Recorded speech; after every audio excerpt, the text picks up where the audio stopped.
किती गोडाऊन जळालेत आणि कोणती जीवितहानी झाली? 10:15 अंदाजे आम्हाला आग लागल्याची घटनेची माहिती मिळाली।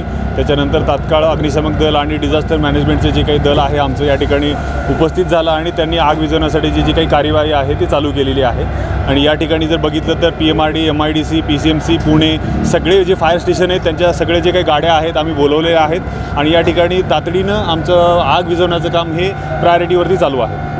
सर, साधारण आपण पाहतो या ठिकाणी कायमच आग लागण्याची घटना घडत असते, असं समजतं अनधिकृत गोदाम आहेत त्या यांच्यावर कारवाई होणार का?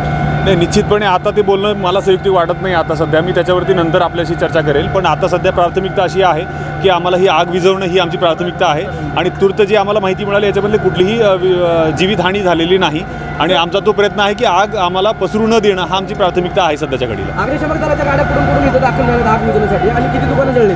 आता जवळपास आपण जर बघितलं असेल तर 40 ते 50 दुकानं हे आगीच्या याच्यामध्ये झपाट्याखाली आलेले आहेत आणि जर बघितलं तर PMRD, MIDC, PCMC, PMC, त्याच्यानंतर टाटा मोटर्स अशा सगळ्या प्रकारच्या गाड्या आम्ही या ठिकाणी बोलवल्या आहेत। आता अंदाजे इथे 15 ते 20 गाडी इथे या ठिकाणी आहेत आणि ते सगळं आग विझवण्याचं काम प्राथमिकतेवरती। एवढं मोठ्या प्रमाणात प्रदूषण झालेलं आहे, ह्याला जबाबदार कोण आहे? निश्चित हे सगळं प्रकरण झाल्यानंतर याच्यामधले जबाबदार कोण, ही कशामुळं लागली, ह्या सगळ्याचा उलगडा केला जाईल आणि निश्चित त्याच्यावरती आवश्यक ती कारवाई केली जाईल। सर,